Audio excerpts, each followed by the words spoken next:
Hola, ¿qué tal? ¿Cómo están? Bienvenidos a Históricamente. Estamos en un nuevo podcast y es un placer estar con ustedes. Me presento, soy Juan Hueso. El tema que abordaremos a lo largo de este podcast es sobre la economía de México durante el siglo XX. Antes de comenzar, quiero presentarles unos grandes economistas de México. Ellos vienen a contarnos experiencia, datos e información sobre cómo han vivido y estudiado los modelos económicos de México. Démosle la bienvenida a Romina Contreras, Leonardo Monjarás de la Torre, Carla Rivera, Dafne Contreras y Salvador Sánchez. Y bien, háblame de economía. Hola, ¿qué tal? Me presento, soy Romina Contreras y agradezco esta gran invitación aquí en Históricamente.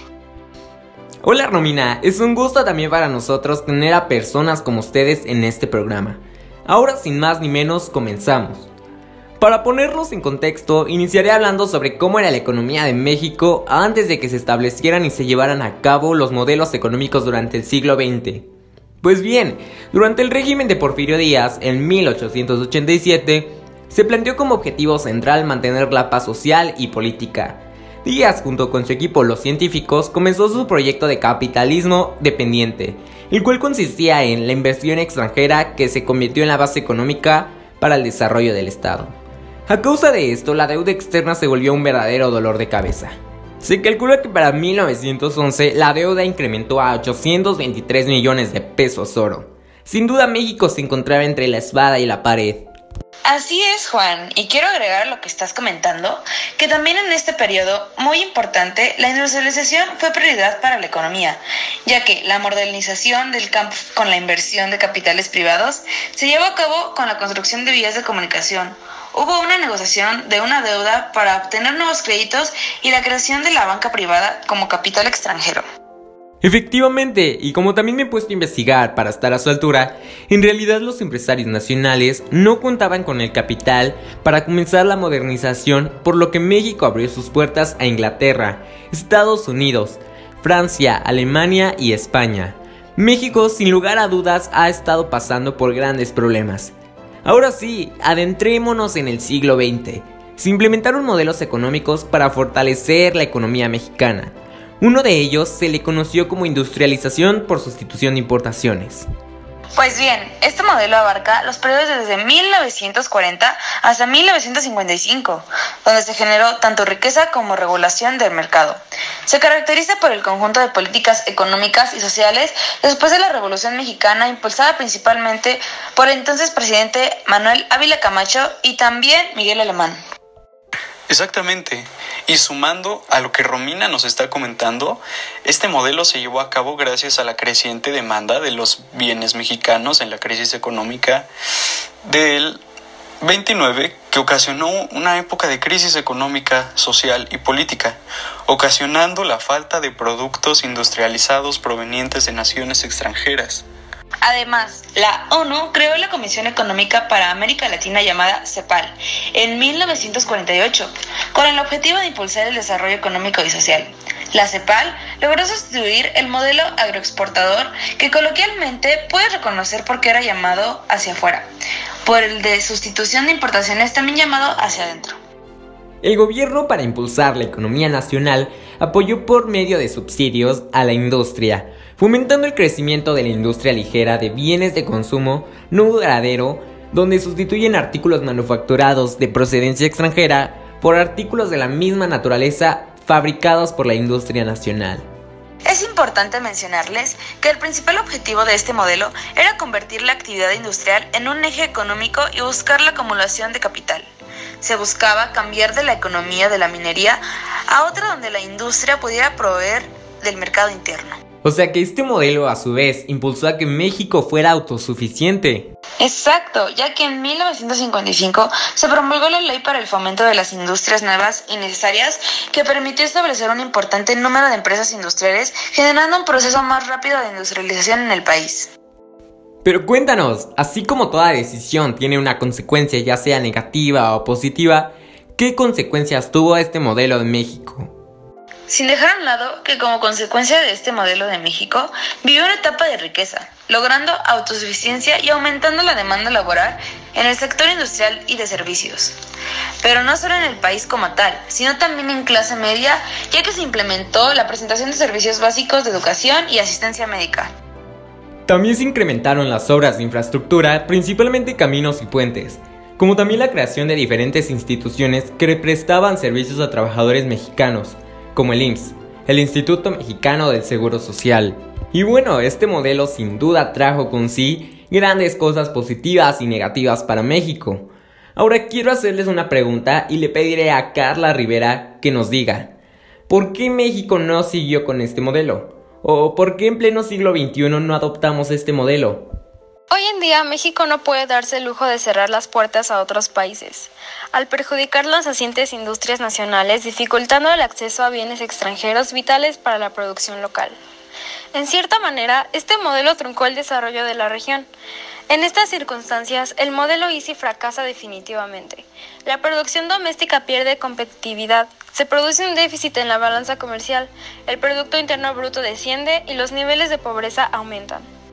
Muchas gracias por la contribución de todos ustedes. Ahora es momento de viajar a unos años más adelante, desde 1950 hasta 1970, con lo que se le conoció como el Milagro Mexicano. Para ello tenemos al especialista en el tema, Leonardo Monjarás de la Torre. Hola, ¿qué tal?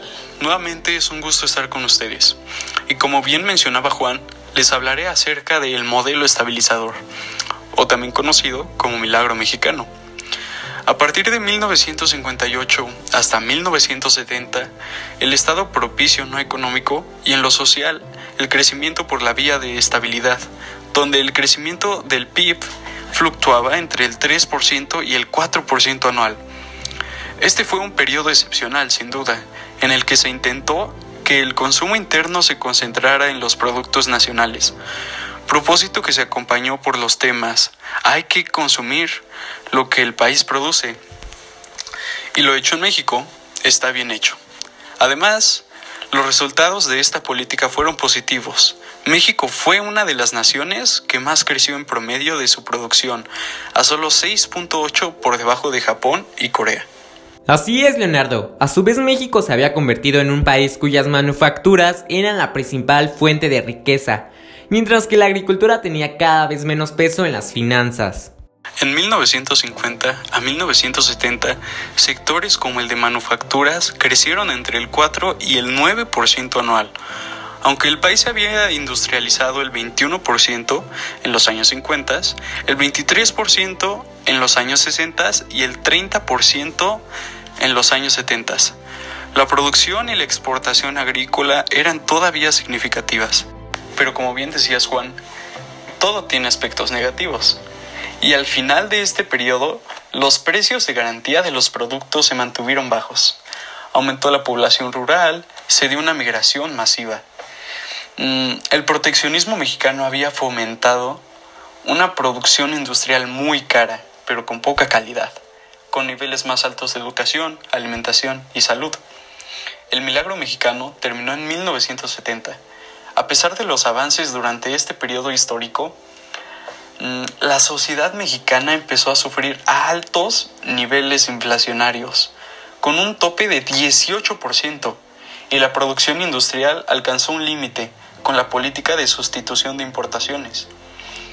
Cuando se reveló la existencia de un déficit social, el Estado aumentó el gasto público y estancó los ingresos. Sin duda un gran modelo económico que fomentaba la actividad agrícola, logrando una estabilidad macroeconómica y un crecimiento económico continuado, a expensas de la inversión en bienestar social. A quien históricamente nos gusta interactuar con todos ustedes. Es por eso que antes de la realización del podcast, pedimos al público que nos ofreciera más modelos económicos sobre los cuales pondríamos en la mesa.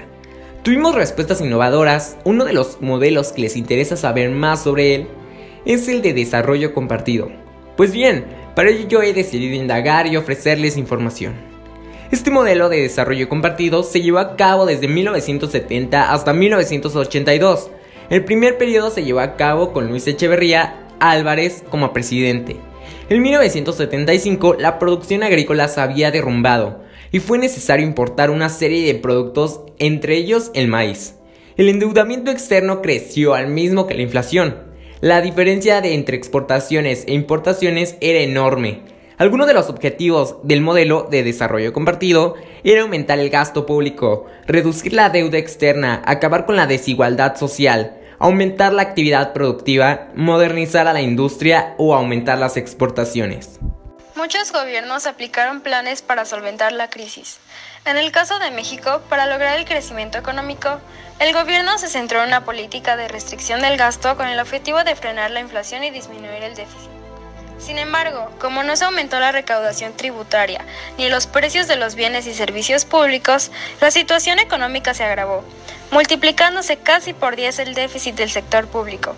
No, y espérense, para empeorar más aún la situación, el financiamiento del gasto se había hecho mediante la emisión de papel moneda y endeudamiento interno. El panorama social del país estaba sensible, afectando por la gran explosión demográfica, situación que no estaba prevista en los anteriores planes de desarrollo de anteriores gobernantes.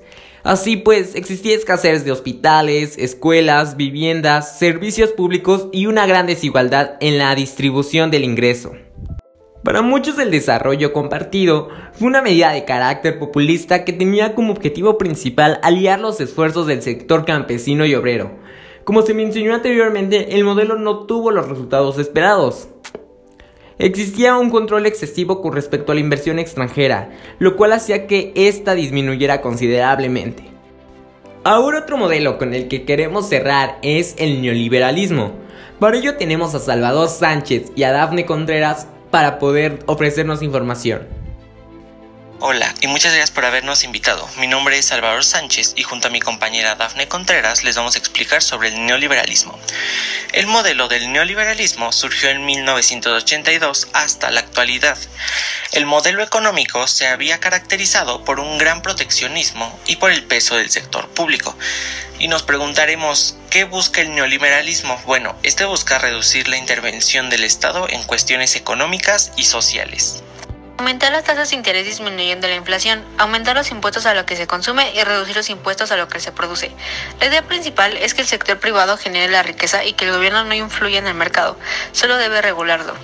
Por eso se pretende que los impuestos para las empresas disminuyan. Sin embargo, al haber impuestos disparejos, la distribución de las riquezas no va a ser equitativa. Al llegar al poder Miguel de la Madrid en 1982, la situación de nuestro país era muy delicada. La inflación se había duplicado en muy pocos años y el desempleo se disparó en hasta un 15%. El presidente decidió poner en marcha lo que se denominó renovación moral de la sociedad y planteó un plan global de desarrollo. Dentro de sus medidas estaba la privatización de empresas y apertura económica.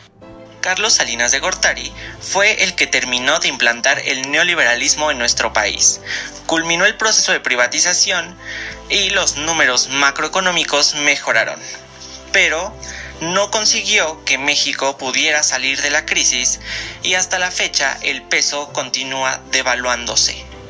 Uno de los aspectos que ha caracterizado la implantación del neoliberalismo en México y que aún sigue haciéndolo es la incorporación a varios tratados de comercio internacional. El primero fue el GRAT, Acuerdo General sobre Aranceles y Comercio, y supuso un auténtico cambio de paradigma económico en el país. Además, quiero decirles que México se comprometió a eliminar los permisos de las importaciones. Este fue el segundo acuerdo firmado más decisivo y que todavía continúa siendo el más polémico. Hablo del Tratado de Libre Comercio con América del Norte, que lo conforman México, Estados Unidos y Canadá. Estos han sido los modelos económicos implementados en México en el siglo XX. Fue un gusto para nosotros que estos grandes economistas nos acompañaran y nos hablaran sobre cómo ha ido evolucionando la economía en nuestro país. Quiero cerrar la transmisión de este podcast diciendo que hoy en día México es un país abierto al comercio, donde la intervención del gobierno en la economía es cada vez más limitada. México ha sido víctima de malos manejos del poder, que lo han llevado a andar en la crisis, pero a pesar de todo esto también ha tenido líderes que lo han salvado, y con los recursos posibles se ha potencializado y propulsado como un importante socio comercializador. Así nos despedimos, nos vemos hasta la próxima aquí en Históricamente.